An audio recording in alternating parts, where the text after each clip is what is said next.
우리 한번 인사하겠습니다. 당신은 예배의 복을 받은 사람입니다. 당신은 기도의 복을 받은 사람입니다. 당신은 전도의 복을 받은 사람입니다. 당신은 선교의 복을 받은 사람입니다. 인사 자꾸 하니까 어색한데, 당신은 재정의 복을 받은 사람입니다.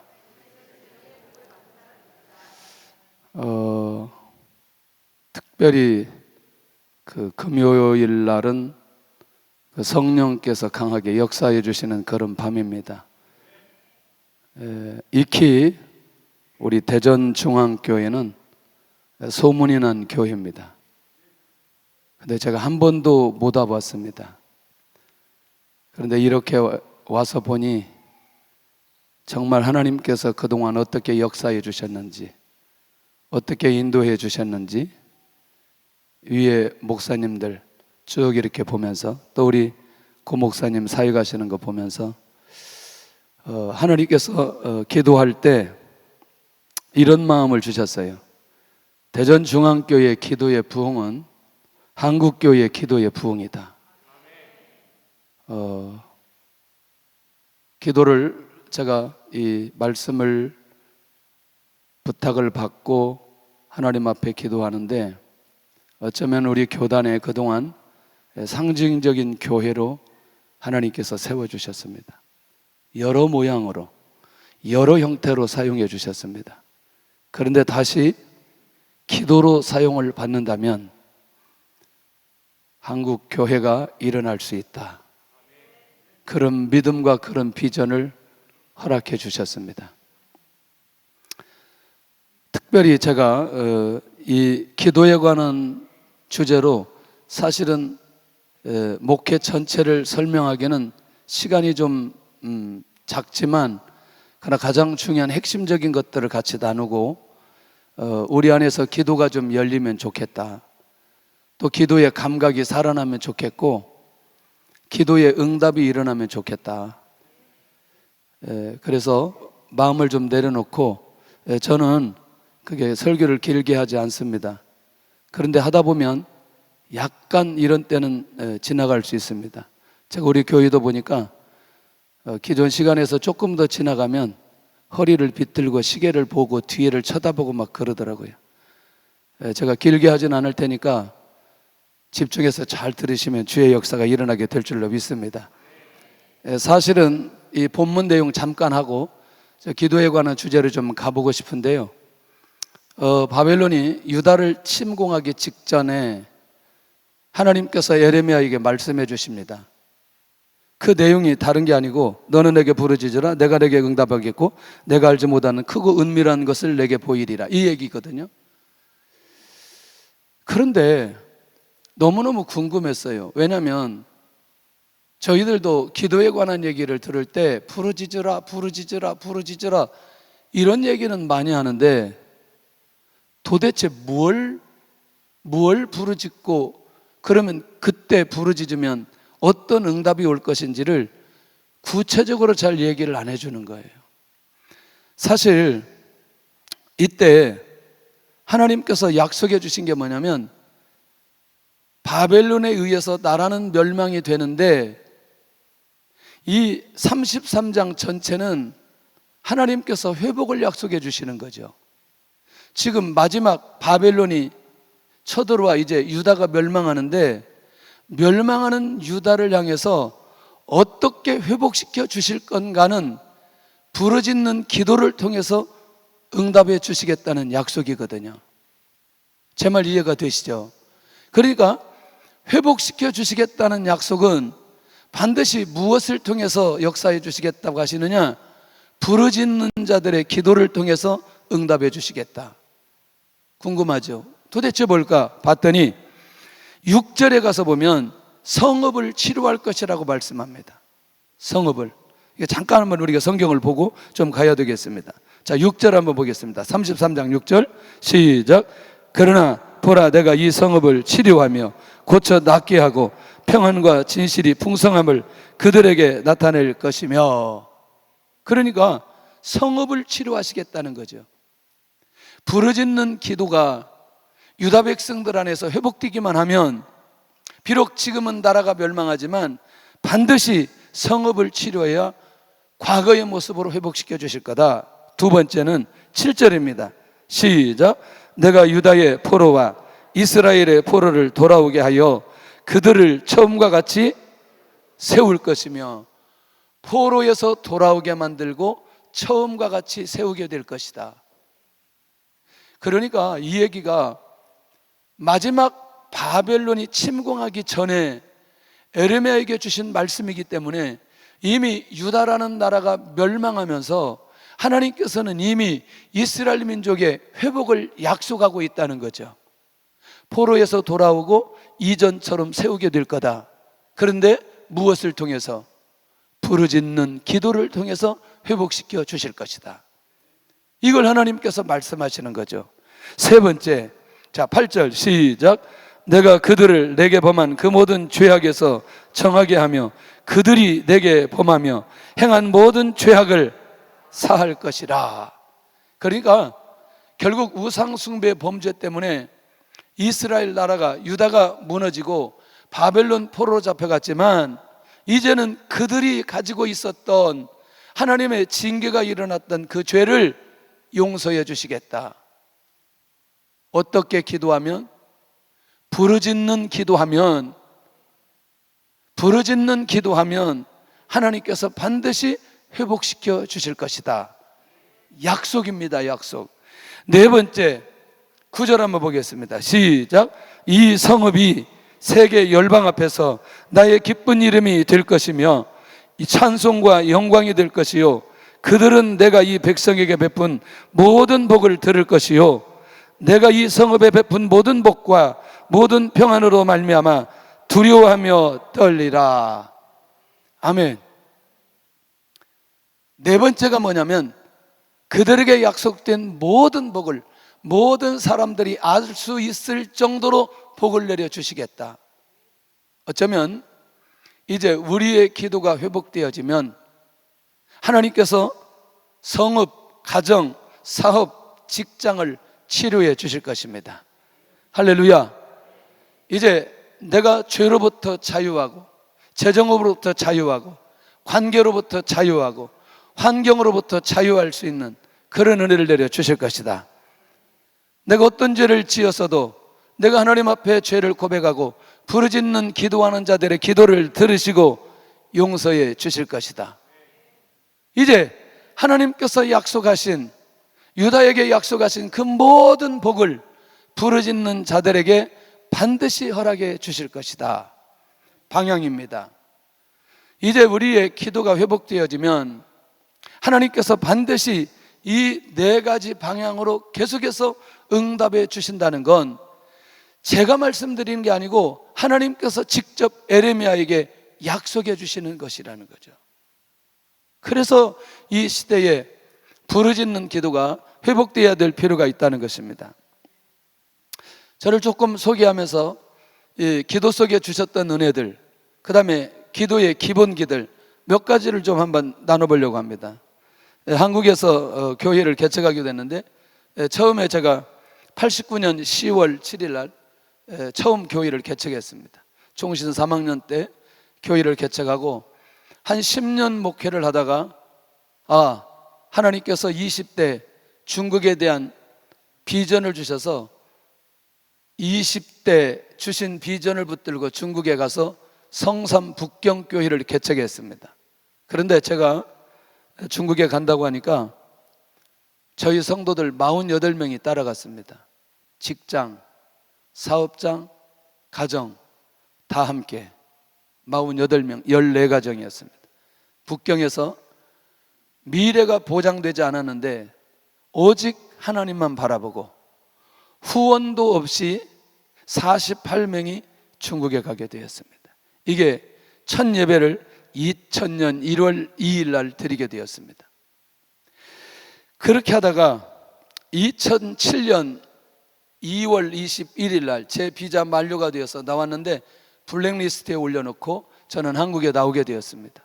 그래서 다시 한국에서 2007년 12월 19일 날 교회를 다시 개척하게 됩니다. 그리고 몇 년 있다가 가나안 교회라는 교회가 합병제의가 들어와서 합병하게 되었습니다. 하나님의 놀라운 은혜죠. 그러다가 2016년 6월 5일 우리가 서울에도 한번 교회를 개척해 보면 어떨까? 그래서 서울에 강남에 교회를 개척했습니다. 그래서 그 개척해 놓고 이제 저는 빠지고 다른 분들이 사회가 들어가고 지금 이 교회도 몇백 명이 모여서 지금 예배를 잘 드리고 있습니다. 정말 하나님 앞에 감사하죠. 교회가 세워지면 하나님께서 응답해 주시고 역사해 주시는데 이건 하나님의 특별한 은혜와 응답이 그 안에 있었다, 그런 생각이 들고요. 그래서 최초로 우리 GMS 최초로 한인 목회자들이 중국 선교사들, 해외 선교사들로 특별 과정을 하고 첫 번째 일기로 방송받게 됩니다. 그렇게 하다가 이제 들어오게 됐는데, 저희 교회 기도의 스케줄을 좀 기도팀과 기도의 스케줄을 좀 나누고 좀 가보고 싶은데요. 가장 먼저는 담임 목사를 위한 매일 기도의 팀이 있습니다. 그래서 밴드가 있습니다. 밴드에 오늘 기도의 제목, 오늘 기도할 사람들 담당 집사님이 매일 올립니다. 매일. 이걸 거의 한 10년째 하고 있습니다. 매일. 그래서 그 밴드 안에 있는 사람들은 그 기도의 제목을 붙들고 계속해서 저를 위해서 기도하죠.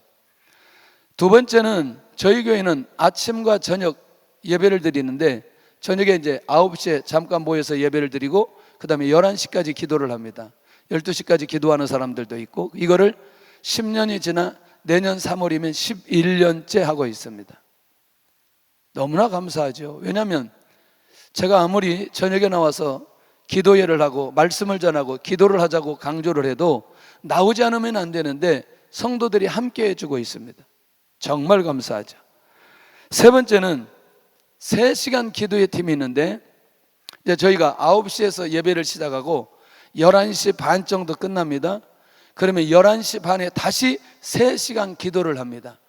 이 숫자는 그렇게 많지는 않지만 거의 5, 60명, 많이 모일 때는 7, 80명, 그리고 3시간 모여서 이렇게 강단에 와서 기도를 하게 합니다.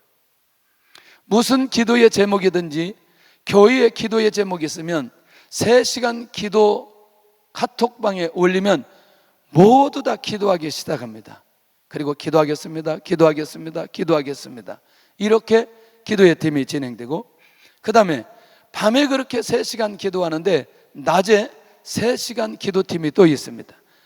밤에 나오고 싶은데 가정의 여건상 나오지 못하는 그런 사람들은 낮에, 오늘도 오전에 3시간 기도하는데 그것은 저희 아내가 인도하고, 밤에 3시간 기도는 주로 제가 인도하고, 제가 하지 못할 때는 우리 사역자들이 인도하고, 그래서 낮 3시간, 밤 3시간 이렇게 기도합니다. 처음에는 3시간 기도가 너무나 부담이 되었어요. 제일 부담이 되는 게 제가 부담이 되죠. 왜냐하면 3시간을 해본 적이 없기 때문에. 그런데 3시간을 하니까 4시간을 할 수 있겠더라고요. 4시간을 해보니까 5시간을 해볼 수 있겠더라고요. 다섯 번째는 신년이 시작되고 그 다음에 후반기가 시작되면 100시간 기도합니다. 그래서 1월 1일 0시부터 그 다음에 금요일 날까지 100시간을 딱 시간을 나눠서 릴레이로 기도하기 시작합니다. 릴레이로. 이제 매일 저도 나가서 기도하지 않겠어요? 마지막 날 밤은 제가 이제 강대상에 나가서 기도합니다. 혹시라도 자랑으로 들리지 않았으면 좋겠고, 또 이렇게 얘기하면서 왜 우리 목사님은 기도하지 않을까 이런 생각 안 했으면 좋겠고, 그게 굉장히 제가 조심스러워요. 마이크를 잡고 마지막 날 제가 7시간을 기도했어요. 이렇게. 그러니까 각자 개인이 기도하고 저는 마이크 잡고 기도하고 그 다음에 다시 이제 마지막 시간에는 전체 모여서 예배를 드리면서 마지막 기도로 마무리하는. 그러니까 다른 날도 기도하지만 그날 7시간 기도했더니 아침 새벽 예배 설교를 하려고 했더니 말이 잘 나오지 않아요. 그래서 결국 뭐냐, 오늘 에레미야에게 말씀해 주신 대로 부르짖는 기도가 우리 안에 체질화되어야 묵상을 통한 기도의 응답이, 부르짖는 기도 속에는 하나님의 능력과 역사가 일어나고 묵상 기도 속에서는 인격의 변화와 내면의 변화가 일어나는 것들을 경험하게 될 수 있었습니다.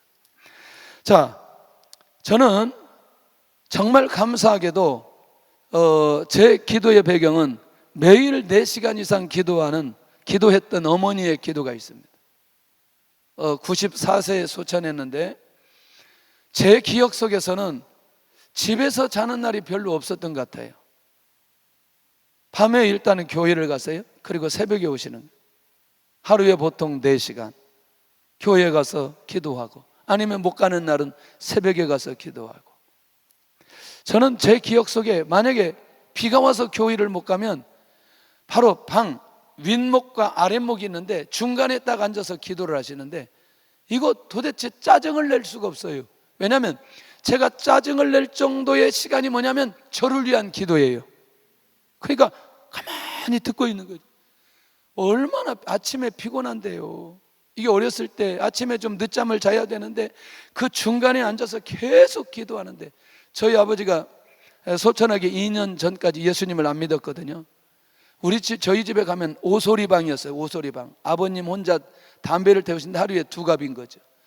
그런데 그 아버지가 그 중간에서 기도하는데 그걸 막지를 안 하시는 거예요. 저는 이게 기적이라고 생각해요. 그렇게 저희 어머니가 교회를 놓고 기도하고 또 자녀들을 놓고 기도하고 성도들을 놓고 기도하는데, 놀라지 마세요. 여전도 회장을 36년 동안 했습니다. 36년 동안, 36년 일제시대 그 어려운 시간을 보낸 게 아니고 36년 동안 여전도 회장을 하셨어요. 왜 그러느냐? 이유가 있었어요. 제가 너무나 궁금했어요. 너무나 장기 집권이다. 저희 어머니가 학교를 다니지를 못했어요. 그래서 성경을 읽는데 쓸 줄을 모르는 거죠. 그러니까 석이나 회개가 안 되는 거예요. 그러니까 말만 하는 회장만 할 수 있는 거죠. 그래서 36년 동안 회장하신 거죠. 그런데 중요한 건 하나님 앞에 기도하기 때문에 하나님이 주시는 지혜로 교회를 섬기며 교회를 이끌어갑니다. 누구도 반대하지 않고 온 교회가 하나 되는 일에 집중하도록 항상 그렇게 역할을 하셨어요. 저는 그게 기도의 힘이라고 생각을 합니다.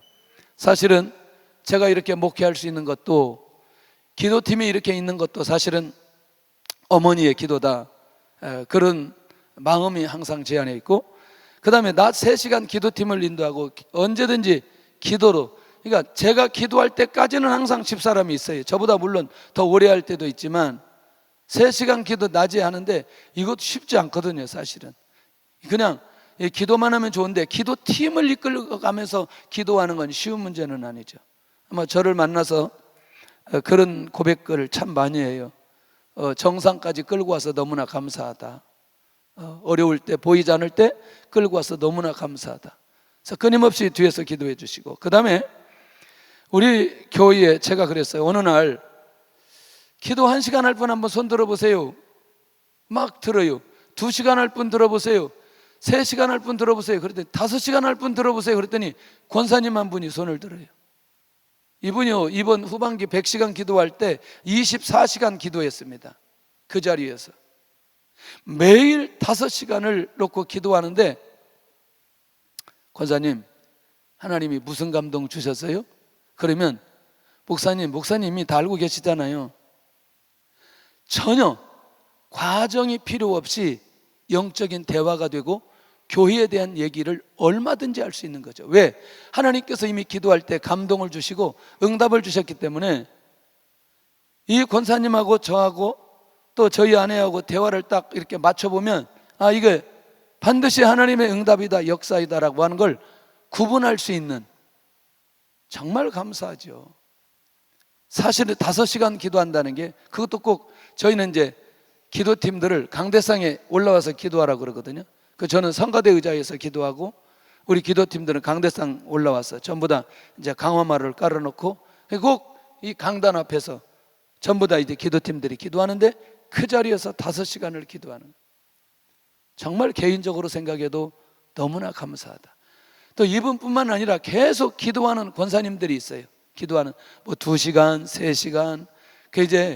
그분들이 기도 안 해서 넣지 않은 게 아니라 그분들 넣으려면 다 넣어야 되는 거죠. 보니까 매일 밤 나와서 기도하고 매일 새벽 나와서 기도하고, 그러니까 아침 저녁으로 나와서 기도하는 분은 이분이에요. 이분, 저희 아내하고 이분이에요. 이 권사님하고.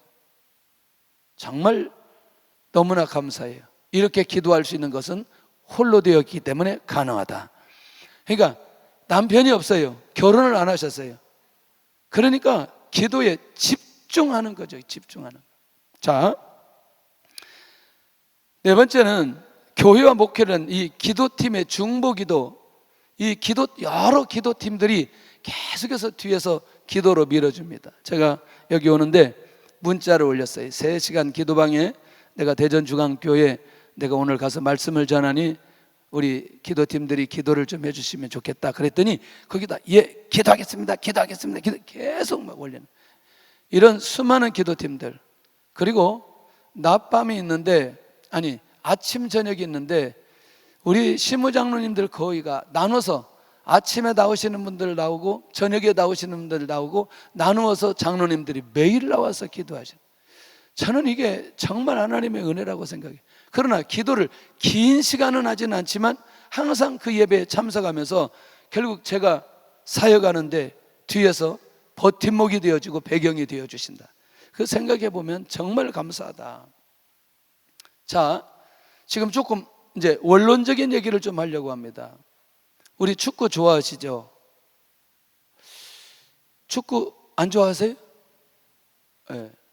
이라크 이번에 3대2로 이겼거든요. 그 저녁 예배 끝나고 와서 그거 새벽 1시까지 보느라고 너무나 애썼어요. 그런데 어떠세요? 손흥민이 들어간 경기하고 들어가지 않은 경기하고 구분할 수 있나요? 저는 정확하게 구분이 됩니다. 어떻게 구분이 되느냐? 이 친구들은 이제 두 신인 선수들이 이제 발을 맞고 들어갔는데 이건 볼대 앞에 서 있다가 맞고 들어간 거거든요. 근데 이강인 선수하고 손흥민 선수는 이 공을 넣는 각도나 발이 완전히 다릅니다. 그래서 제가 궁금했어요. 왜 이게 가능할까? 손흥민은 거의 공을 골을 넣는데 이걸 발등으로 차는 게 거의 없습니다. 이걸 인사이드라고 하는데 이걸로 넣습니다. 이걸로 감아차서 넣고 오른발 왼발 감아차서 넣거든요. 저는 궁금했어요. 저게 왜 가능할까? 축구 얘기를 제가 할 수 있는 게 90년도 초반에 저희 목사들 축구팀이 있는데 아마 오래된 어르신들은 기억할 거예요. 이영무 목사님 아시죠?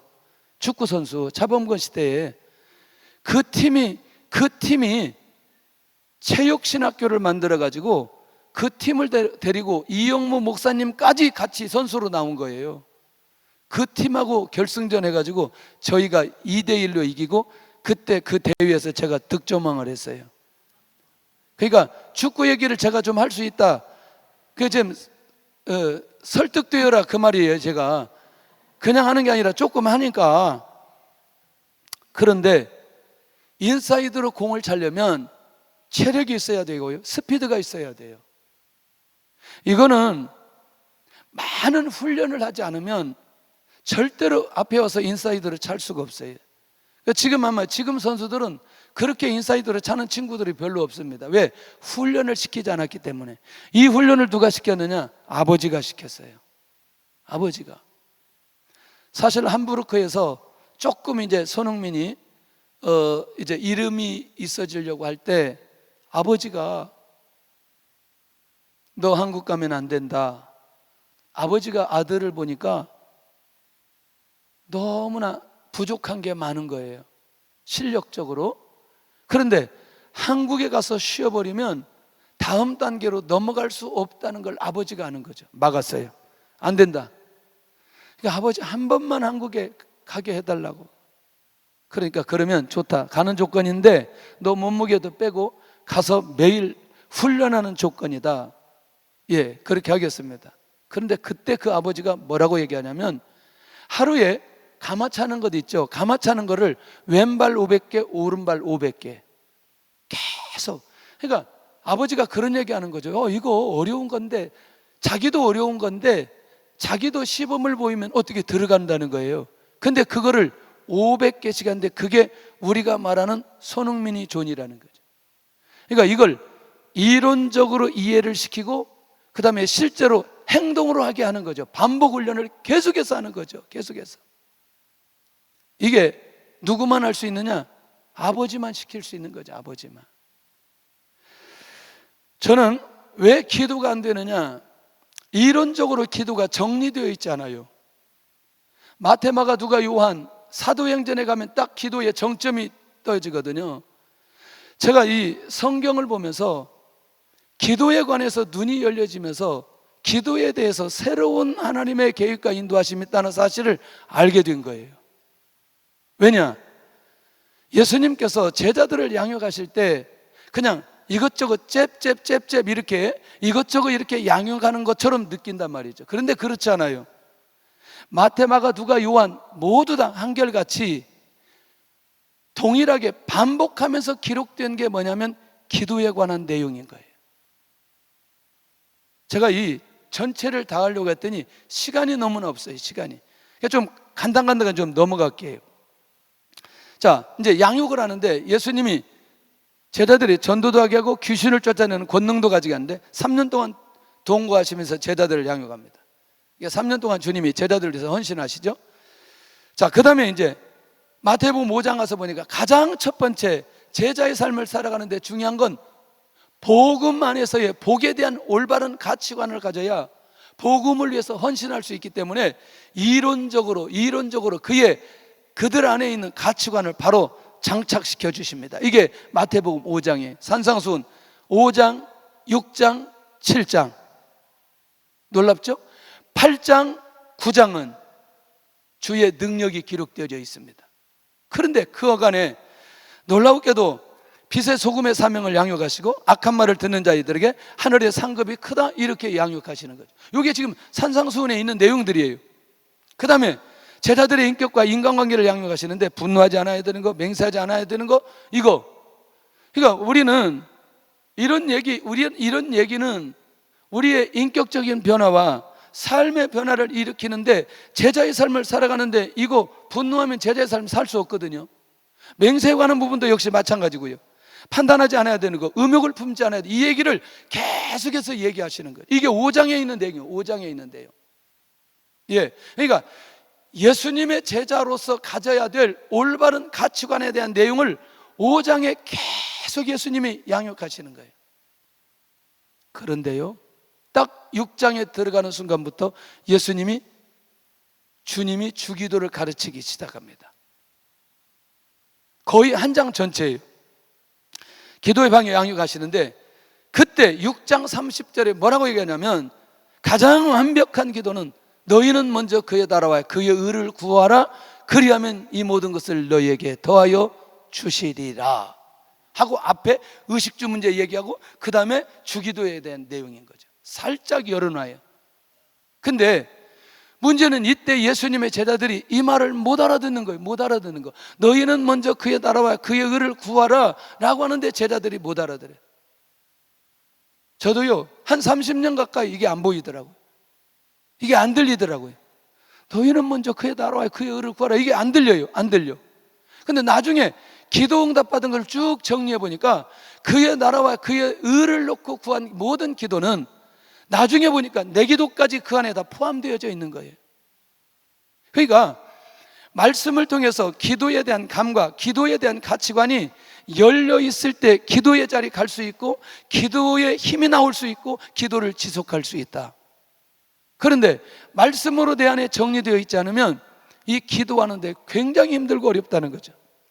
자, 현대 그리스도인들이 가장 먼저 양육돼야 할 영역이 바로 이제 기도에 대한 부분인데, 자, 그 다음에 두 번째 한 번 더 가보면 주님이 이제 제자들을 기도로 양육하신 내용을 이제 집중적으로 하나들 보겠는데, 마태복음 우리가 7장 7절에서 8절 기억하시죠?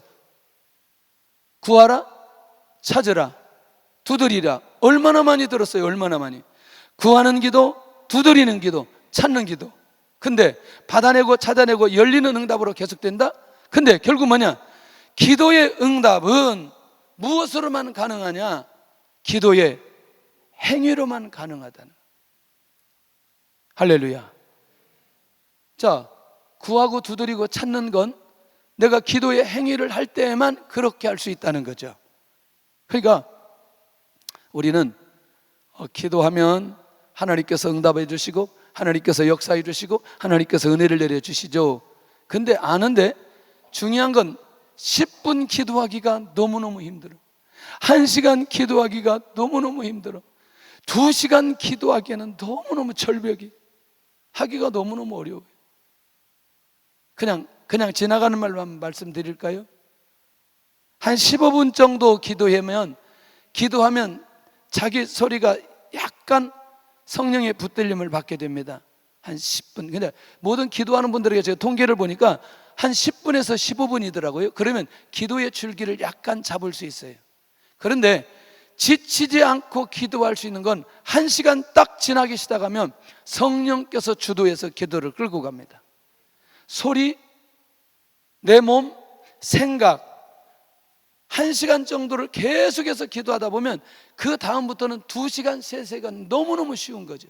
근데 문제는 내가 기도해보지 않으면, 15분을 지나가 보지 않으면, 1시간을 지나가 보지 않으면 그 느낌을 전혀 모른다는 거죠. 그 느낌을.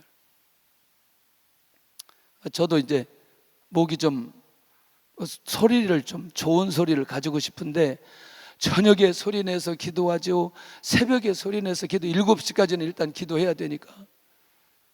제가 너무너무 안타까운 건 사역자들이 기도를 안 하는 거예요. 기도하라고 하면, 그래서 오죽하면 사역자들의 이 앞에 강단에 나와서 기도하라, 그리고 그래도 졸리면 서서 기도하라, 여기. 그래도 기도를 못하고 중간에 앉아 있는 거죠. 한 6개월 정도를 기도를 안 하고 앉기만 하면 6개월을 이렇게 하고 있더라고요. 이게 영적인 문제는요, 이게 해결하자면 기도 안 열리면 안 되거든요. 그래서 이걸 어떻게 해야 되나, 이거 충격요법을 좀 써야 되겠는데 가가지고 그냥 졸고 있는데 이걸로 빡 쳤어요. 그러더니 갑자기 놀랍게 깨요. 그럼 이분이 상처받으니까 안 되니까 주님 역사해 주시고 은혜를 내려 주셔서 하나님 다시 기도를 좀 하게. 그러니까 이제 상처는 되지는 않아. 이게 나를 깨우느라고 그랬구나. 근데도 기도가 안 되는 거예요. 한번 그거 이제 다른 쪽으로 좀 한번 보도록 하고요.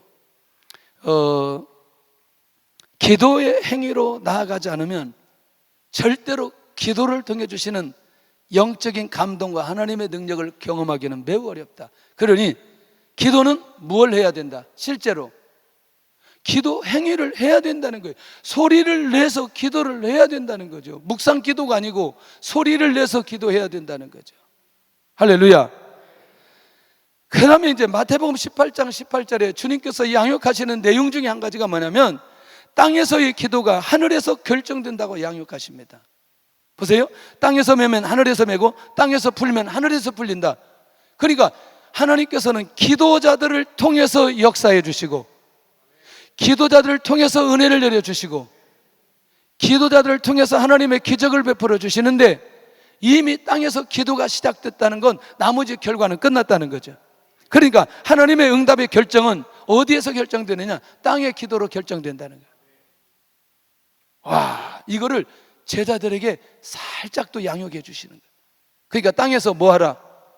기도하라. 야, 이게 성경을 한번 잘 나중에 성경을 보실 때 예수님이 기도해 가는 가르침을 이렇게 세트로 한번 쭉 한번 묶어 보세요. 예수님이 어떻게 양육했는지. 이게 처음에는 이게 잘 열리지 않으니까 기도하기가 굉장히 힘들더라고요. 왜냐하면 저희 어머니가 기도는 많이 하지만 너무나 힘들어요. 그리고 제가 20대 초반에 청년 때요, 교회에서 철회하면 꼬꾸라져서 저 혼자만 꼬꾸라져서 자고 있었어요. 왜냐하면 기도가 열리지 않고 이론적으로 정리되지 않으니까 기도하기가 너무나 고통스러운 거죠. 자, 하나님의 뜻을 위한 공동체의 기도는 반드시 역사를 일으키는데 보세요. 공동체의 기도는 반드시 응답된다. 이 말이 뭐냐면 두세 사람이 내 이름으로 모인 곳에 내가 그들 중에 있느니라. 마태복음 18장 19절이에요. 그러니까 두 사람의 합심 기도는, 공동체의 기도는 무엇이든지 응답된다. 그래서요, 기도할 때 같이 해야 돼요. 혼자 하면 굉장히 힘듭니다. 자, 그래서 우리 스스로 기도가 힘이 들거나 기도가 되지 않거나 기도가 열리지 않거나 기도 팀을 만들면 훨씬 더 폭발적인 하나님의 은혜가 그 공동체 안에 임하게 되는데, 아까 말씀드린 대로 같이 한번 해볼까요? 시작. 두세 사람이 내 이름으로 모인 곳에는 나도 그들 중에 있느니라. 아멘. 이야. 자, 우리 잘하는 거 있죠? 자, 간청하는 건데 이제부터 우리는 눈이 열려야 된다. 무슨 눈이 열려야 되느냐? 누가복음 11장에 가서 살짝 열어놔요. 이걸 누가가 발견했어요. 누가가 뭐냐면, 우리가 잘 아는 대로 친구로 인해서 벗에게 찾아가 떡을 달라는 비유를 얘기하시잖아요. 이게 간청하는 기도, 강청하는 기도 이렇게 얘기하거든요. 그런데 여기에 비밀이 하나 있어요. 이때 주님이 사도행전 가기 전에 살짝 열어놨어요. 살짝 열어놨어요. 그 열어준 게 뭐냐? 악한 자라도 좋은 것으로 주시는데 여기서 구하는 자에게 성령을 주시지 않겠느냐. 여기서 성령 얘기를 하시는 거예요. 마태복음 7장에 그 얘기 안 하셨거든요. 마태복음 18장에 그 얘기 안 하셨거든요. 이 친구에게 찾아가 친구 때문에 떡을 달라는 이 강청의 비유를 하면서 이때 살짝 구하는 자에게 무엇을 주시지 않겠느냐? 그렇지, 성령을 주시지 않겠느냐. 아, 주님이 너희는 먼저 그의 나라와 그의 의를 구하라 이렇게 말씀하시면서도 주님의 그 계획 안에는 뭐냐? 성령의 역사가 일어나야 그의 나라와 그의 의를 구할 수 있고 그 삶을 살 수 있다는 사실을 주님은 다 알고 계시고 예수님의 제자들을 하나씩 열어가고 있는 거죠. 할렐루야. 여기 오니까 찬양팀이 너무나 은혜가 돼요. 와, 찬양이 막 열려가지고. 근데 좀 더 많이 왔으면 좋겠는데 이 엄청난 은혜로운 찬양을 같이 해서 하나님 앞에 영광 돌리면 얼마나 좋을까. 이상하게도요, 찬양이 열린 사람은 찬양이 열렸는지 안 열렸는지 보여지고, 기도가 열린 사람은 저 사람의 기도가 열렸는지 안 열렸는지 느껴집니다. 소리만 들어도. 그걸 이제 좀 제가 이렇게 하니까 좀 못됐는데, 이게 기도가 안 열리잖아요. 소리 좀 내세요, 권사님. 소리 좀 내라니까. 안 돼요. 일어나세요, 권사님. 자, 지금부터 주여 100번 합니다. 주여! 근데요, 우리 권사님들이 너무나 착해요. 부목사님이 있는데 기도할 때마다 또 졸아요. 이건 다른 목사예요. 어떻게 우리 교회는 조는 목사들만 왔는지. 이야, 그런데 제가 그랬어요. 밤새도록 들어가서 주여에. 와, 그리고 어느 때는 찬양 100번에 근데요, 딱 나왔는데 목소리가 완전히 달라져 있어요. 은혜가 충만하고 막 목소리에 능력이 있고. 기도가 안 열렸을 때는 성령 얘기를 아무리 많이 해도 못 듣습니다. 그런데 주여 100번 하는 순간에 자기도 모르게 성령에 붙들리기 시작하는 거예요. 자기도 모르게 기도가 열리기 시작하는 거예요. 찬양을 100번 하는데 찬양하다가 성령의 역사가 일어나는 거죠. 무슨 말인지 이해되시죠? 근데 어떤 친구는 찬양 100번 했는데 아무런 이상이 없다는 거예요. 찬양 100번 했다고. 너 제대로 안 했지? 네, 그래. 네, 제대로 안 했지? 그러니까 결국 뭐냐면 이 성령의 비밀을 이 누가복음 11장에서 살짝 열어놓은 걸 우리가 빨리 발견해야 되는데 거기서도 발견이 안 되는 거죠. 누가 발견이 안 되느냐? 예수님의 제자들이 발견이 안 되는 거예요. 그리고 기도하지 않습니다. 그리고 누가복음 18장에 낭망하지 않고 기도하는 자에게 응답된다는 이 얘기를 하세요. 낭망하지 않은 기도는 반복되는 기도거든요. 불의한 재판관에게 계속해서 내 원한을 풀어달라고 하는 거거든요. 그러니까 내가 뇌물을 갖다 줄 수 없고 내가 지금 과부로서 어렵게 살아가기 때문에 내가 할 수 있는 건 번거롭게 찾아가는 거예요. 이게 반복, 절망하지 않고 낙심하지 않고 하는 기도. 그러니까 과부의 원한을 풀어준 재판관의 비유를 주님께서 얘기하시거든요. 무슨 얘기냐?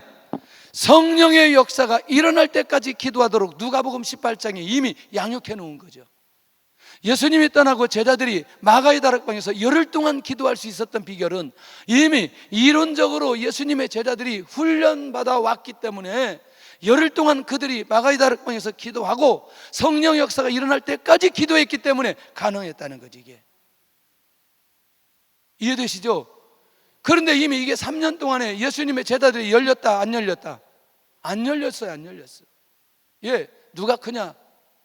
자꾸 이거 정치적인 메시아로 찾아보고 자기의 목적과 자기의 욕심, 자기의 탐심을 해결하려고 했던 3년의 여간이 한 번에 무너지는 것은 사도행전 1장에 가서 무너져 버리는.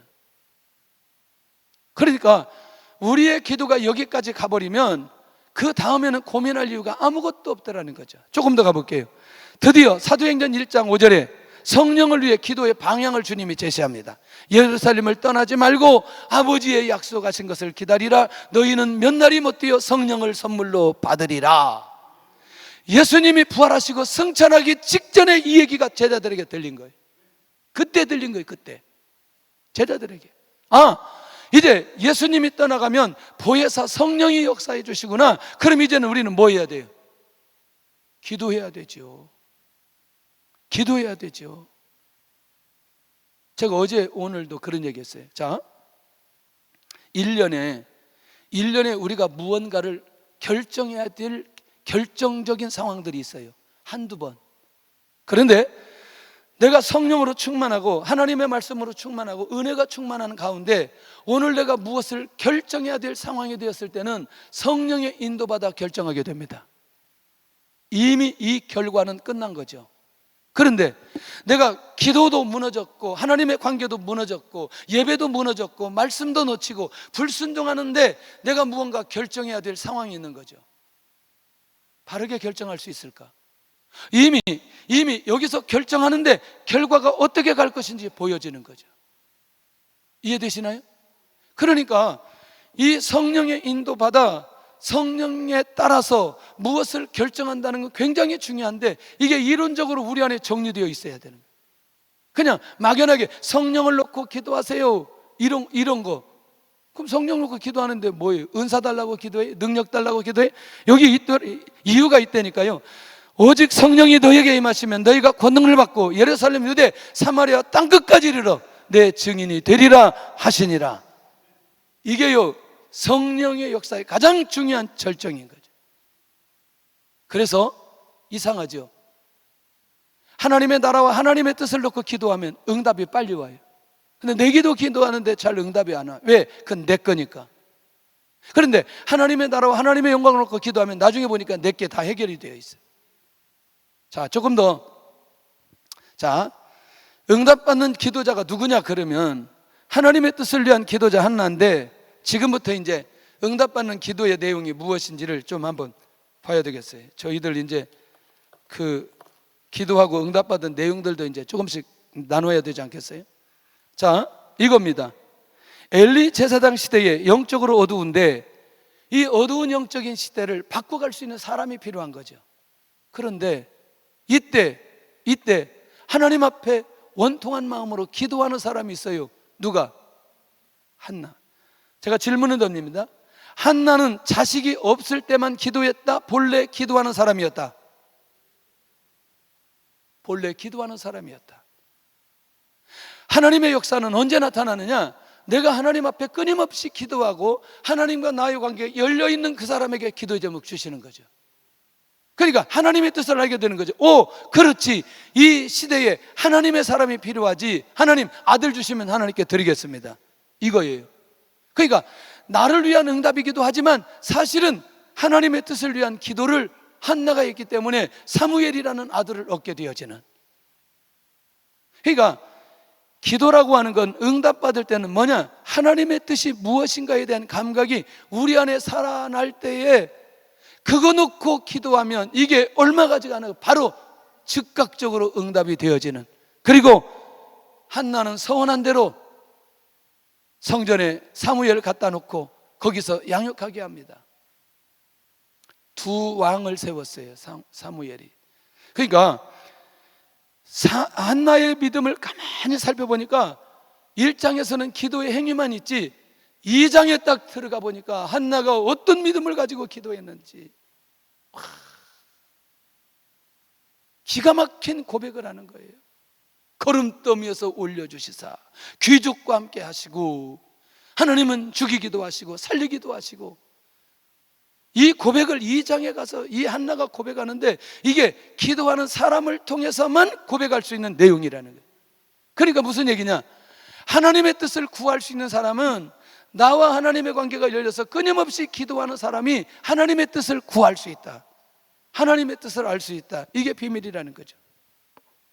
자, 하나님의 뜻을 놓고 기도한 사무엘의 응답. 제가 이제 여기 중국에서 성전 임대료 응답 이제 이거 제가 했는데 이제 실제적으로 한번 이제 응답된 거를 말씀을 드릴게요.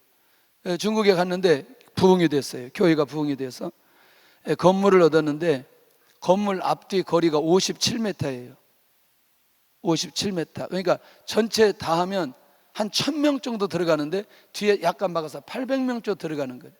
그거하고 그 다음에 또 한 층 전체를 얻었는데 2개 층을 얻었는데 3개월 임대료가 5천만 원인 거예요. 중국 그때 당시 2003년 4년인데 그 임대료가 지금은 더 올랐어요. 훨씬 더. 그런데 그만큼 우리가 선교비를 지출하는 거예요.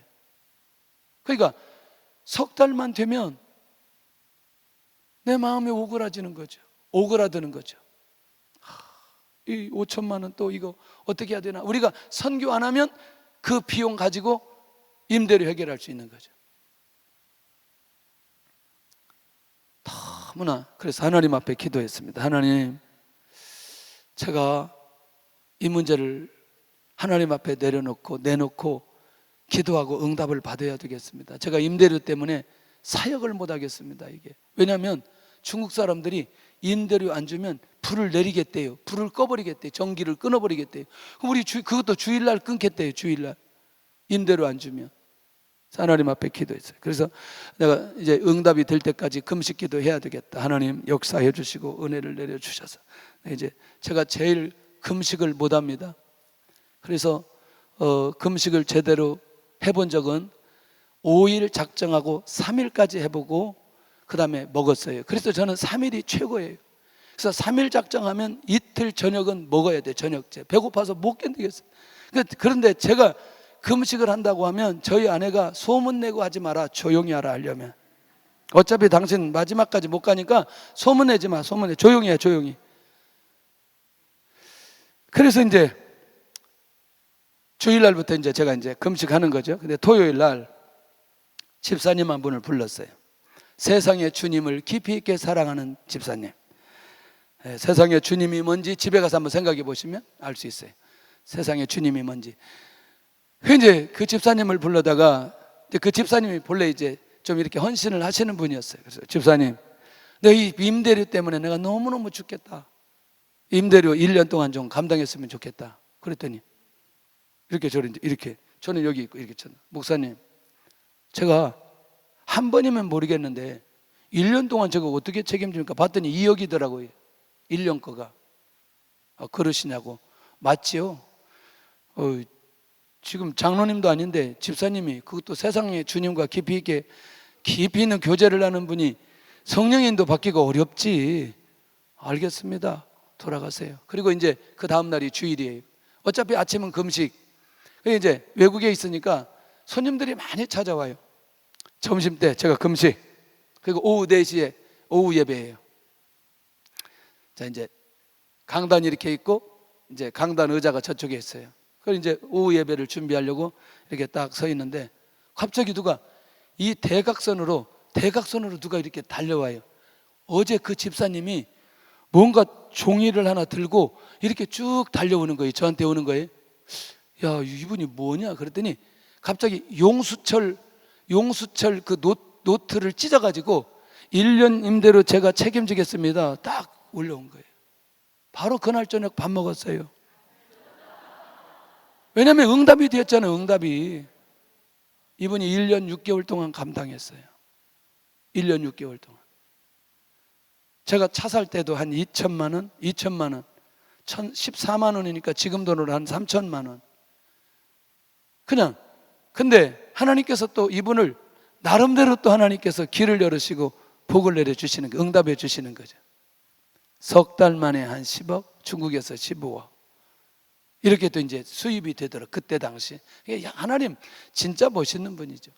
그러니까 저는 이거 제 문제도 아니고 뭐 제가 이 돈을 가지고 무슨 쓰겠다는 게 아니고 하나님의 성전, 하나님의 교회, 이거 온전히 이 중국 땅에서 예배드리도록 하기 위한 그 기도의 제목인데 하나님께서 그 밤에 주리를 틀어가지고 응답해 주셔가지고, 야, 이게 지금 지났으니까 이렇게 말할 수 있죠. 그 당시에 그 기도의 제목을 가지고 하나님 앞에 엎드려 기도하는데, 금식하며 가는데, 이게 응답이 될 때까지 제가 금식한다고 그랬거든요. 그러니까 하나님이 너무나 불쌍해서 저거 금식 못하는데 또 깨버리면 어떻게 할까. 그래서 2끼 전에 응답을 주셨어요. 1끼 했는데 응답해 주셨어요. 혹시 응답이 잘 안 되거든 금식 한번 해보시기를 바랍니다. 근데 또 너무나 자기의 기도가 아니고 하나님의 나라를 위해서, 하나님의 뜻을 위해서 교회를 놓고 기도할 때. 두 번째는 영혼을 위한 하나님의 응답인데, 이게 뭐냐면 감옥에서 이제 요 얘기가 굉장히 중요합니다.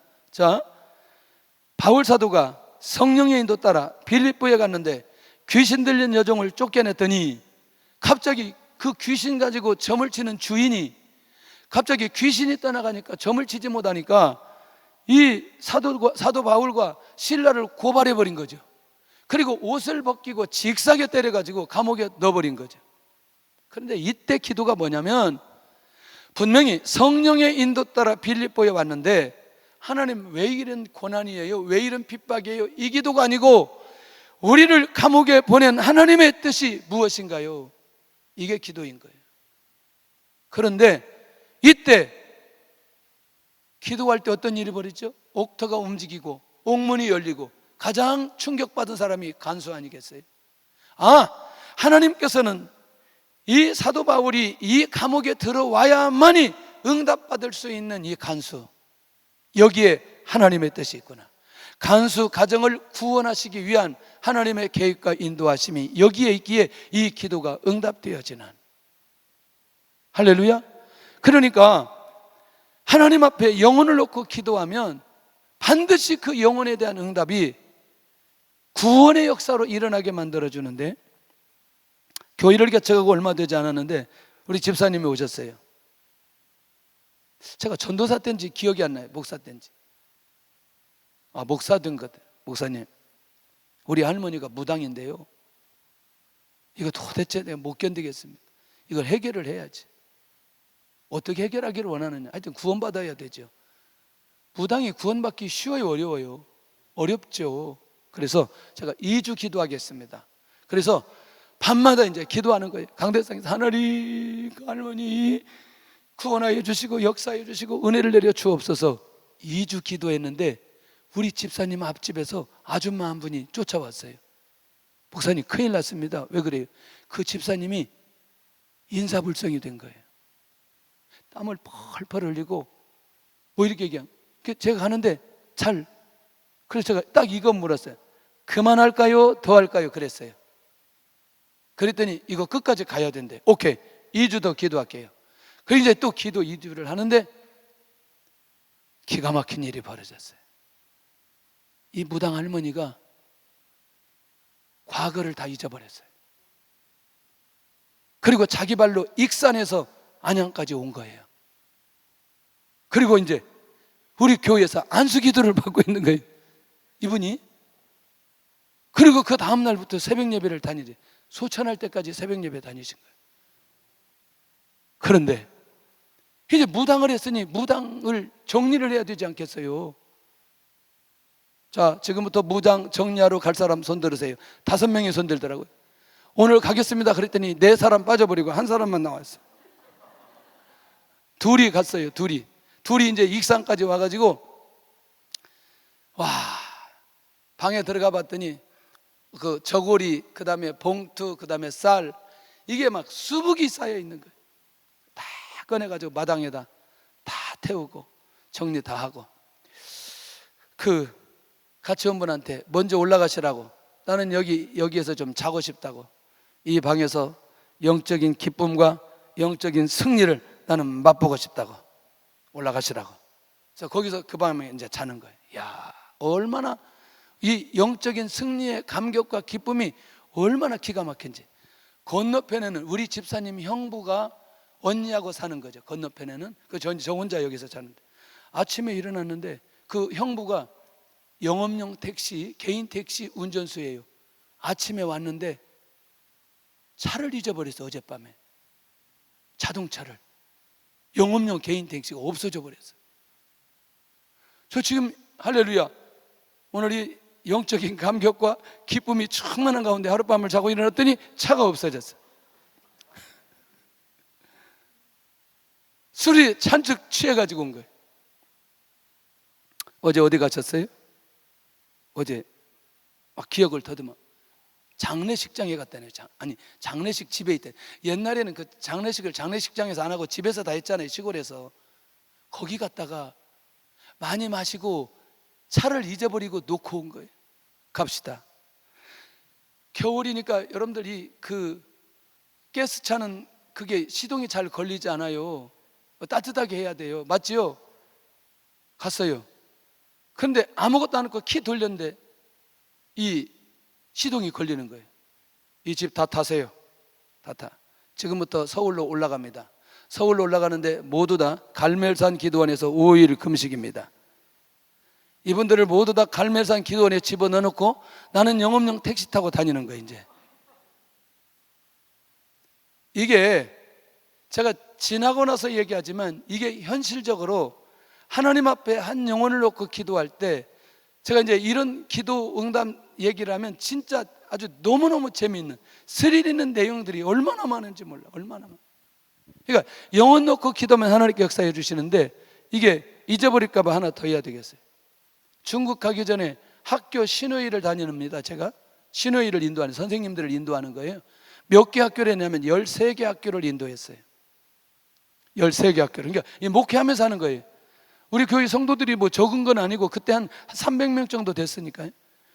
그러니까 목회하면서 점심시간에 청소시간에 가서 이제 막 선생님들 신호위를 하고 막 도전을 주고 막 그렇게 하는데 놀라운 일이 벌어졌어요. 선생님 중에 갑자기 목사님, 저 아무래도 목사 사모되어야 될 것 같아요. 여자 선생님이 갑자기 그러는 거예요. 그러더니 또 선생님 한 분은 뭐라고 얘기하냐, 목사님 우리 집에서 성경 공부를 좀 하면 안 되냐고. 왜 안 되냐고. 오케이. 거기서 이제 딱 앉아서 선생님들 한 12번 이제 화요일 날 저녁에 성경 공부를 하는데, 그 하자고 하는 선생님 남편이 대전 출신인데 유교 골수분자예요. 말씀은 안 듣고 밑에서 막 낙서만 하는 거예요. 내 앞에서 나는 지금 여기 있는데 여기 위에서 쳐다보고 막 여기서 칠판하고 있는데 이 밑에서 계속 낙서만 하는 거예요. 그러다가 어느 날 상담 좀 하자. 상담. 목사님 상담 좀 하자. 뭔 상담하려고 그러냐. 저 신학을 좀 하면 안 되겠냐고. 아니 그러면 열심히 말씀을 듣던데 이분이 적게는 그렇게 들어도 다 들은 거예요. 아내가 일어 선생님인데 일어 선생님하고 교제하기 위해서 일어 공부했는데 일어 선생님보다 일어들 더 잘하는 거예요. 학교 교편 잡으면서 신학하고 목사 한 수 둘이 받고 일본에 갔는데, 일본에 가서 지금 벌써 교회를 개척하고 또 다른 교회를 개척한 5, 6개 한 7개 교회를 개척했어요. 그때 교무주임 선생님은 갑자기 중국에 있는데 연락이 왔어요. 목사님 가도 돼요, 오세요. 그랬더니 목사님 제가 교감 거쳐서 교장하고 선교사로 나가기로 했습니다. 선교사로 나가는 거예요. 그런데 더 놀라운 건 저희가 했던 그 학교의 사역 가운데 가장 집중적으로 교사 선생님들이 한 40명 정도로 모이는 학교가 있었어요. 그게 삼봉고등학교였어요. 경기도 교육청에서 감사가 나왔습니다. 감사가 나왔는데 우리나라 전체에서 감사해서 1위 한 거예요. 1위. 그때 당시 정부에서 경기도청에 지원해주는 그 지원 금액이 50억인데 1등 해가지고 250억으로 늘어났다는 거예요. 그때 당시. 그런데 선생님들 모두가 하는 말이 이것은 하나님께서 역사해 주시고 은혜를 내려주셨다.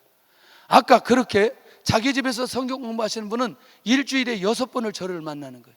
수요일 날 금요일 날 예배 드리고 자기 신호에 만나고 자기 집에서 성경 공부하고 뭐 이러니까 6번을 만나는 거예요, 일주일에. 이건 와, 그러더니 결국에는 일본 선교사로 가게 되는.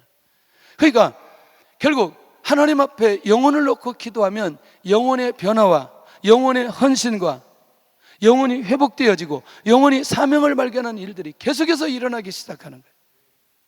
얼마나 감사한지.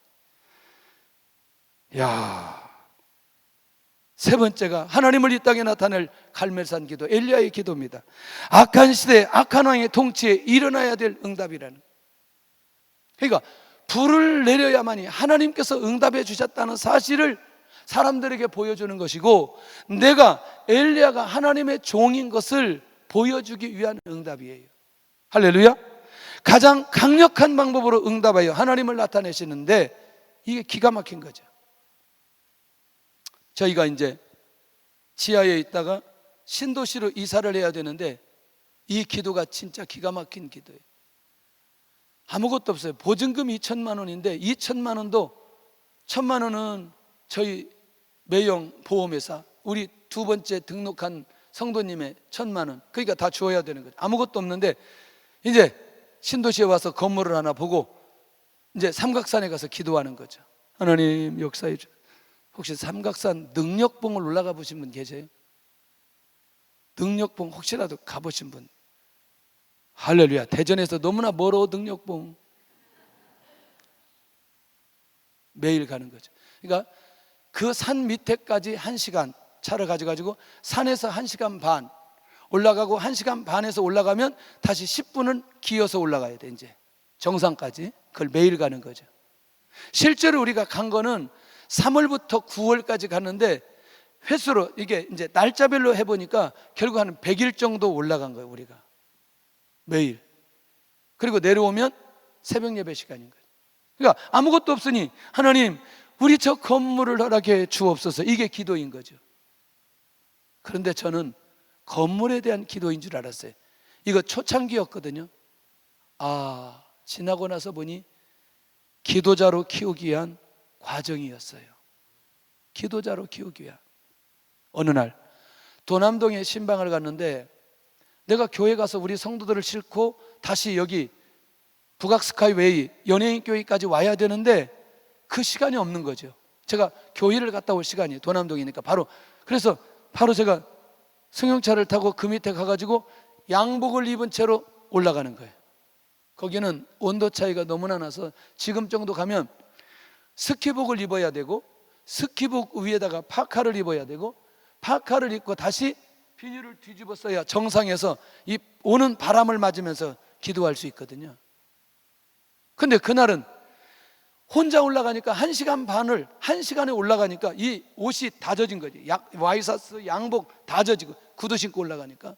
그런데 보니까 그날은 왜 이렇게 북한도 잘 보이고 서해도 잘 보이고 막 동쪽, 북쪽, 서쪽, 남쪽 다 보이는 거예요.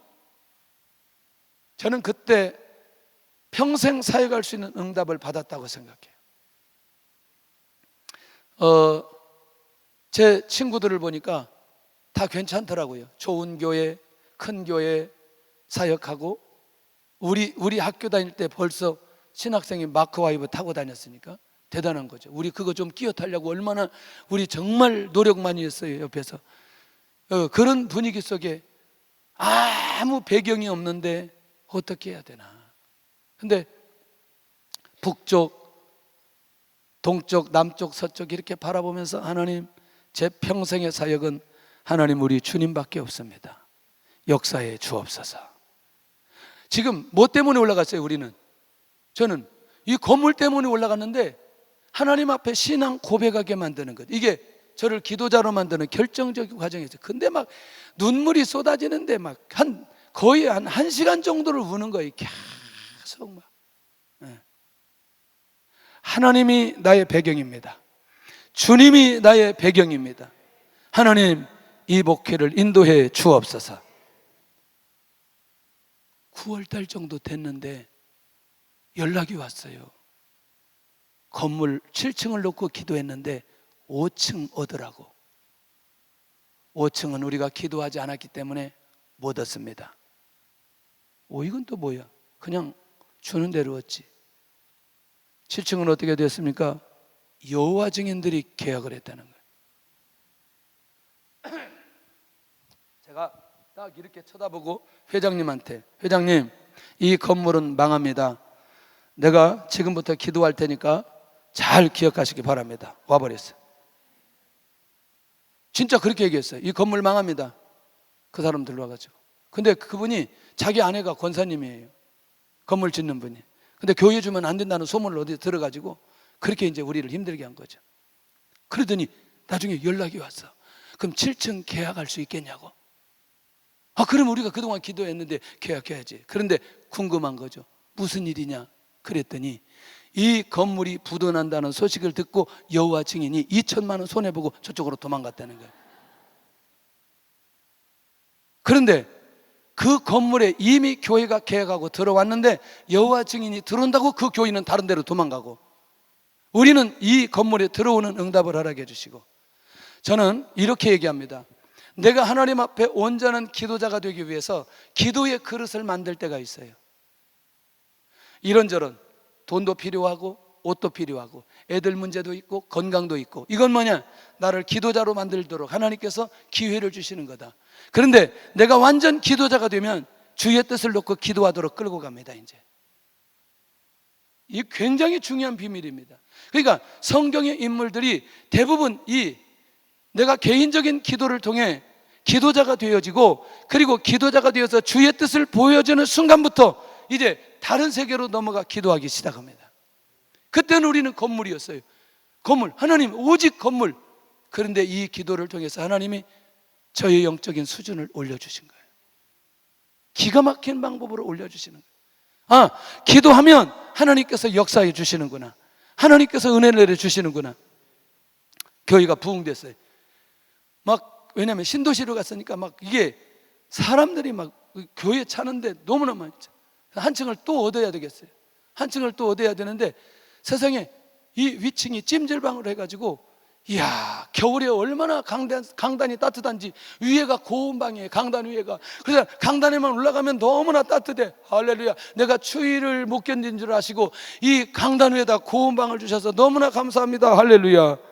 4월 됐는데 더워가지고 강단에 못 올라가겠어. 설교를 못하겠어. 너무너무 더워가지고. 그러더니 내가 이제 찜질방 사장님한테 우리 더워서 설교를 못하겠다, 에어컨 하나 달라고 그랬더니 안수 집사님인데 욕을 바가지로 하더라고. 얼마 있다가 망해버렸어요. 찜질방이. 아니, 나한테 욕해서 망한 게 아니고 일단 어쨌거나 안 돼서 망했어요. 하나님 앞에 기도합니다. 하나님, 우리 교회가 부흥됐는데 이 180평 전체 하나님 허락해 주옵소서. 또 기도하는 거지. 그리고 이제 보니까 여러분들 찜질방 해다가 다 철거했는데 혹시 그거 보셨어요? 도깨비 나올 것 같은 느낌? 엉망진창이죠. 근데 올라가가지고 이제 한층 오르니까 여기는 드럼 자리, 여기는 피아노 자리, 여기는 강단 자리구나. 혼자 그렇게 매일 올라가서 기도하는 거예요. 주인이 누군지도 모르는데, 그리고 주인이 준다고 하지도 않는데. 그리고 어느 날 주인을 만났어요. 목양실인데 목양실로 안 들어가고 교회 뒤에 앉혀놓고, 저기 이 8층은 교회에서 써야 되겠습니다. 생각해 보시고 일주일 후에 연락 주시기 바랍니다. 안녕히 가세요. 진짜 이렇게 했어요. 근데 진짜 일주일 만에 이 주인이 왔어요. 그래 이제 목양실로 안내를 했어요. 저기 교회에서 쓰신다고 하는데 교회에서 쓰시죠. 예. 그런데 돈은 없습니다. 그냥 쓰시죠. 이 말이 쉽게 나올 수 있는, 진짜 그냥 쓰시죠. 그래서 우리 그냥 안 씁니다. 보증금은 없지만 우리가 임대료를 내겠습니다. 267만 원 내겠습니다. 이제 계약서, 우리 부동산 가지 말고 우리끼리 씁시다. 그냥 막 해가지고 우리끼리 썼어요. 직분 얘기하세요. 내가 딱 그래. 연세가 저기보다 좀 있더라고. 그래서 직분 얘기하세요. 그랬더니 제가 목사입니다. 아니, 목사님이 이렇게 이 건물이 있고 막 그러냐고 그랬더니 그게 아니고 아버지로부터 유산을 받았다. 정신문화연구원의 교수님의 이분이 우리 총신 출신의 선배인 거예요. 교회에서 갑자기 목사가 만나자고 그러더니 저거 교회에서 쓰겠습니다. 그런데 목사가 이걸 어떻게 거절할 수 있겠냐고. 그래서 자기가 이거 가지고 왔다고. 제가 중국 갈 때까지 보증금 안 주고 그 건물 썼어요. 지금 같은 시대에 가능한 일은 아닌지다. 그러니까 이미 삼각산 능력봉에서 하나님으로부터 응답을 받고 이게 어렵지 않은 거죠. 이 다음 단계는 이해되시나요? 어렵지 않은 거죠. 왜? 누가 역사하시니까? 하나님께서 역사해 주시니까. 이거는 하나님의 영광을 위해, 하나님의 나라를 위하는 게 너무나 절박한 거죠. 그냥 그때부터는 기도하면 하나님께서 계속해서 응답해 주시는. 그래서 이제 매일 밤 저희들이 이제 성령 역사를 놓고 이제 기도하기 시작합니다. 이제 지금 11년째라 그랬어요. 갑자기 기도를 진행하는데 제 마음속에 성령께서 강력하게 역사하는 거죠. 여기 혹시 선교사님들 한 사람씩 파송할 분들 손 한번 들어보시라고. 그랬더니 한 15명 정도 되는 거죠. 한 사람이 선교사 한 가정을 파송하는 거예요. 그러면 이 사람들은 좀 이따가 이 재정부실에 좀 들어오셨으면 좋겠다고.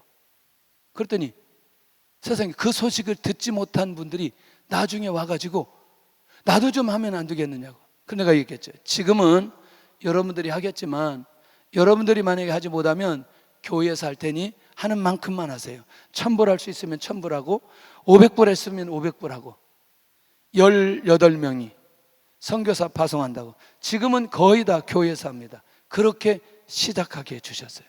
그래서 지금 저희들은 한 18가정을 선교사 파송해서 선교사들을 섬기고 있는데 이것도 뭐냐면 성령의 역사로 은혜를 내려주시는 거예요.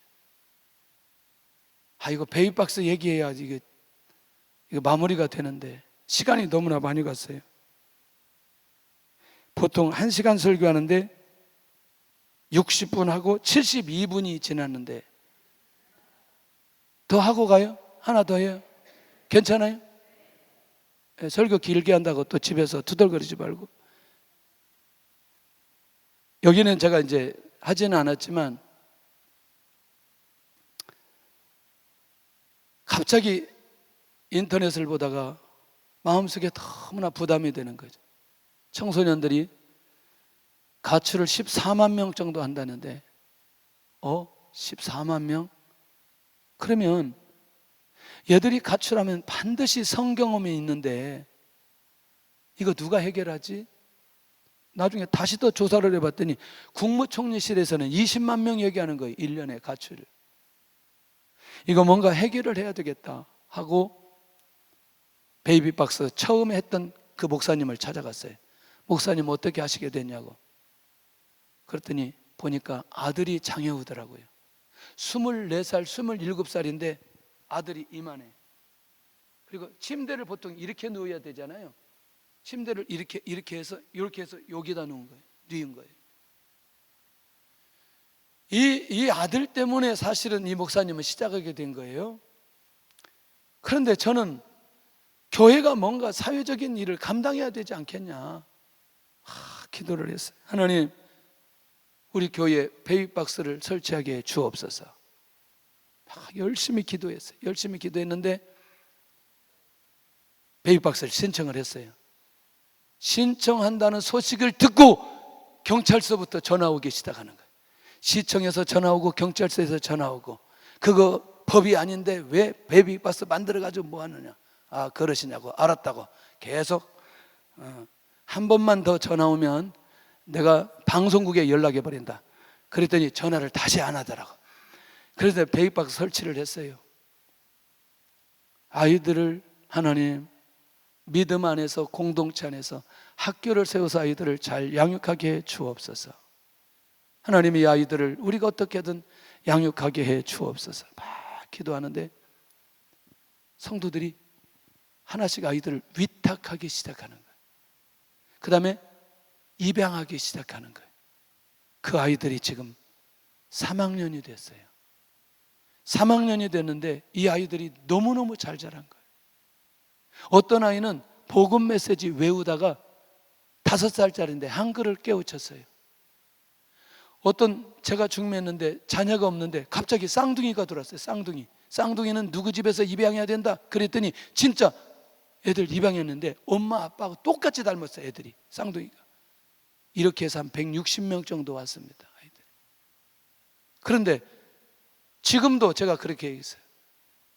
성도님들, 아이들이 오면 우리가 양육했으면 좋겠습니다. 그랬더니 이제 시작한 사람, 위탁이나 입양을 시작했던 사람들이 한 사람, 두 사람. 그러니까 내가 하나 하고 있는데 해보니까 너무너무 괜찮은 거예요. 또 하려고 하는 거죠. 그런데 이 아이들이 예배 시간에 절대로 빠지지 않습니다. 이 아이들 때문에 우리 장로님이 입양을 했는데요. 아니, 자기 딸이 난 애하고 입양한 애하고 동갑이에요. 얘는 아빠라고 그러고 얘는 할아버지라고 그런다니까. 그런데 자기 손녀딸보다 얘를 더 이뻐하는 거예요. 에? 얼마나 예뻐하는지. 거의 뭐 그냥 진짜 낳은 자식처럼 그렇게 하는데 이 아이들이 너무너무 건강하게 자라는 거예요. 나는 이 아이들이 자기가 인격적으로 주님을 만나는 순간 자기 인생에 대해서 하나님 앞에 정말 감사하고 키워주신 부모님에게 감사하게 될 거다. 지금까지는 이 아이들을 통해서 우리에게 주시는 기쁨이 얼마나 많은지 몰라요. 그래서 마지막 정리하겠습니다. 기도 부흥의 전략은 공동체 전체가 기도 문화가 형성되어야 된다. 모든 기도가 열려 있어야 하고 실제로 기도해야 된다는 거죠. 자, 우리 중앙교회가 기도가 회복되면 한국교회 열려집니다. 할렐루야. 예. 모든 교회의 모든 리더가 기도에 사모함이 있어야 된다. 사역자, 교회 중직자, 기도에 대한 목마름이 우리 모두에게 있어야 된다. 예. 근데 왜 우리는 그렇죠? 어려운 일만 생기면 기도하죠? 어려운 일이 없으면 기도하지 않는 거죠. 이거는 정말 이렇게 우리가 습관을 들이면 안 된다는 거죠. 제가 이 말을 해도 되나요? 기도하니까요, 평범한 은혜가 평범하게 임하게 돼요. 혹시 다른 분이 있을까 봐 제가 조심스럽게 얘기하는 거죠. 얘기해도 될까요? 적당한 때에 결혼하고, 적당한 때에 아이 낳고, 적당한 때에 취직하고, 적당한 때에 응답받고, 이게 평범한 은혜거든요. 제가 경험해 보니까 기도하는 자들에게는 이 평범한 은혜가 끊임없이 흘러가는 거예요. 제 말 깊이 있게 들어야 됩니다. 이게 제가 1, 2년 산 게 아니고 교회 안에서 제가 자랐고, 저희 어머니가 서원해서 제가 목사 된 사람이기 때문에 교회 안에서 자란 사람이에요. 그러니까 기도하게 되면 평범한 은혜가 흘러가게 되는데, 꼭 문제가 생겨야 기도하는 사람은 계속 문제가 이어지는 거죠. 왜? 기도하지 않으니까 계속 이거 끝나면 또 다른 문제 계속. 그러니까 그러지 말으라는 거죠. 이건 너무나 어린아이와 같다. 이 기도는. 할렐루야. 이 기도에 대한 목마름이 우리 안에 있어서 평범한 은혜가 우리 모든 중직자 성도들에게 있기를 예수님의 이름으로 축원합니다. 교회 안에 기도의 팀들이 만들어진다. 어머니, 권사님, 어머니 중심의 기도팀, 교사, 청년 이런 중심의 기도팀들이 계속해서 일어나야 돼요. 한 가지 좀 도전하고 싶은데, 나 이제 목사님 위해서 매일 기도해야 되겠다. 한번 손 한번 들어보세요. 나 목사님을 위해서 매일 기도해야 되겠다. 안 든 분들은 일어났으면 좋겠어요. 자, 나 목사님 위해서 매일 기도하면 좋겠다. 아까 찬송 인도하신 전도사님 목사님이세요? 손 들고 있어요. 손 들고 나오세요. 나와서 핸드폰으로 찍으세요. 왜냐하면 그래야 이걸 밴드를 만들 수 있어요. 누군지 모르니까 밴드를 만들어서 기도의 제목을 계속 올리는 거예요. 계속 들고 계세요. 우리가 적당히 하면 안 된다니까요. 적당히 하면. 자, 이분들은 매일 목사님을 위해서 기도하는 팀이에요. 할렐루야. 자, 두 번째, 나는 교회를 위해서 매일 기도해야 되겠다. 두 번째, 그 사람들이 그냥 다 찍으면 좋을 것 같아.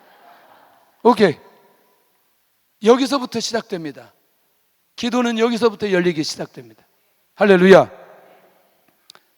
앞으로 기도가 회복되었다는 소문이 들었으면 좋겠고, 그러면 이제 마지막은 뭐냐? 기도하고 나서 기도의 응답을 나눠야 된다는, 같이 나눠야 된다. 할렐루야. 누구에게든지 응답 주신 그것을 나누고 하나님의 영광을 나타내야 되는데, 기도의 부흥은 기도할 때 일어난다. 우리 같이 한번 찬양하겠습니다. 이 땅의 항모함을 벗어서